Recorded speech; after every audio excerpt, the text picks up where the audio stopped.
And we're back! Now lads, here we go with another classic movie. And yes, I was just mentioning in the last video, this is the top 250 movies on IMDb. That is the Internet Movie Database, lads. If you've never heard about this website, it's brilliant. It's the home of movies and TV programs. And they've got a top 250 up there. And I am doing a review of every single movie in the top 250. It's going to take me a long time, but what I'm doing is I'm changing things up. So for the Spotify podcast, we're keeping it generic, so it's for movies that both men and women can enjoy. And then on YouTube, I'll be doing basically male movies. All right. So, but anyway, we're having fun. Let's keep going. The next movie up, The Pianist. Lads, it's an absolute classic. Adrien Brody, he won the Oscar for this, and quite deservedly so. It was a astonishing performance by him. Unbelievable. You know, and like, if you think you've ever heard music so haunting, so fragile that it feels like it's clinging to life itself, this is The Pianist. This isn't just a war movie. This isn't just about survival. This is about a man whose only weapon, his only shield, the only reason to live was his music. And in the most brutal, dehumanizing circumstances, that music refused to die. Now, we've all been there, lads. We've all had a really bad day and go, man, can this could get any worse? Yeah, well, try for this poor fella. Szpilman. I think it's pronounced that way, lads. That's Adrien Brody's character in this movie. Brilliant pianist in Poland. Right as World War II breaks out, the Nazis invade. Overnight, his world is flipped upside down. One day he's playing classics on the radio. Next, he's watching his home, his whole family, his whole entire existence be torn apart.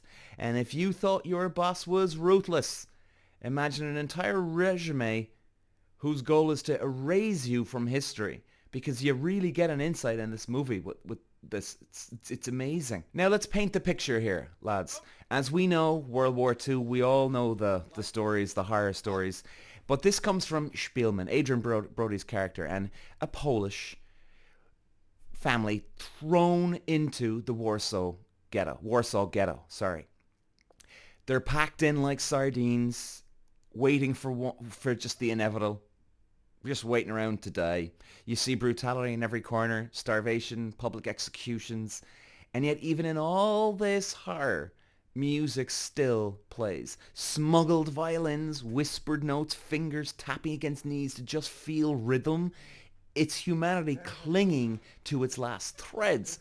And, you know, this is not a movie about the power of music making everything hunky-dory and okay. No, it's about how fragile beauty is and how it can be ripped away without you just seeing it coming.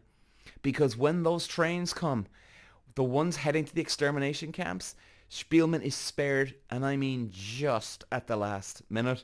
His family, gone, and now he is all alone, completely, utterly alone. Now, here's why The Pianist really does stand out about World War II movies, guys, right? And like I'm saying, you know, I think a lot of women and men, because it's not about, you know, the death, or it is obviously about the deaths, but, you know, it's not showing men in battle here, right? You know, throwing grenades at each other. No, it's not. There's the real raw emotion, human side of this movie. So I honestly think anybody that doesn't necessarily like action war movies, I think you'll love this movie.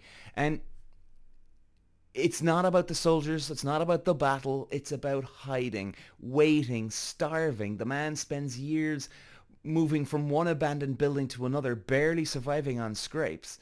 There's no glory in this war, obviously. There's no heroics, just the sheer will to keep breathing. And here's where we all maybe have met a person like this in our lives. Not to this extreme, but you know what I mean. That person who somehow, despite every ridiculous obstacle thrown at them, they just keep going. And the guy who should have quit, he should have given up, but doesn't. And you know, you wonder, do you admire him? Do you cry for him? Or is it both? Szpilman's journey isn't just about evading death, lads. It's about holding on to any semblance of humanity while being hunted like an animal. I mean, really. And you do really get a glimpse of that in this movie. And there are moments of near discovery, moments where it seems fate has turned against him, and yet he keeps going, he endures.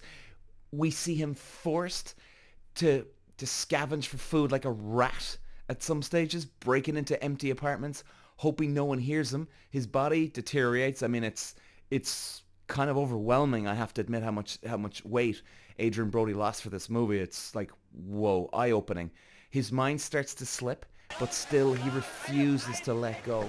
And this makes you think, how far would you go? How much of yourself would you lose before giving up? And then comes the scene. I mean, this is a wonderful scene. It really is. That moment that makes this movie unforgettable. Szpilman, starving, hiding, a skeleton in a bombed out building. He gets discovered, and not just by anybody, a German officer, a Nazi. Now, I'm not giving away the movie. You're thinking, oh dear, this is it. It's over now for the guy. There's nowhere left to go. There's nowhere left to hide. But instead of shooting him on sight, the officer asks, what do you do? Szpilman, barely able to stand, croaks out, I'm a pianist. And in that moment that feels too surreal to be real, he is real. And he's led to a piano, you know, and it's, oh man, and he plays for his life, you know, and that's the thing about music, I guess. It doesn't plead, it just simply exists. And in that moment, it makes the Nazi see him. And not as a Jew, not as an enemy, but a human being. And for a brief moment, there is no war, there's no hatred, there's no sound, just a man and his art. And the Nazi officer, instead of killing him, helps him, brings him food, gives him hope, a small, almost absurd act of kindness in a world filled with cruelty. It's a reminder that even in the darkest corners of history, humanity can flicker, though in the most unexpected ways. So what can we take away from The Pianist, lads? Well, okay. Is it survival? Is it about luck? Is it about endurance? The kindness of strangers? Maybe everything, maybe all of the above. But more than anything, it's the power, I think, of identity, really. The world tried to strip him of Adrien Brody's character of everything, his home, his family, his dignity. But they could never take the one thing that defied this guy, his music. But the story just doesn't end there, lads. Because after all the war, after all the horror, he sits at a piano once more, not as a man hiding, not as a ghost who he once was, but as a goddamn artist. And that final performance is not just about reclaiming what was lost. It's a statement that despite everything, he's still here. He's going to still play, still living. Now, look, hey man, you know, maybe call me corny. Call me, oh, this guy's cringe. But, you know, don't we all need a bit of cringe? Don't we all need a bit of cringe? Because I think we all do believe in these things, you know? And that's the part that kind of stays with you for this movie. The idea that in the worst, most unthinkable circumstances, who you are, what you love, is sometimes the only thing that can keep you alive.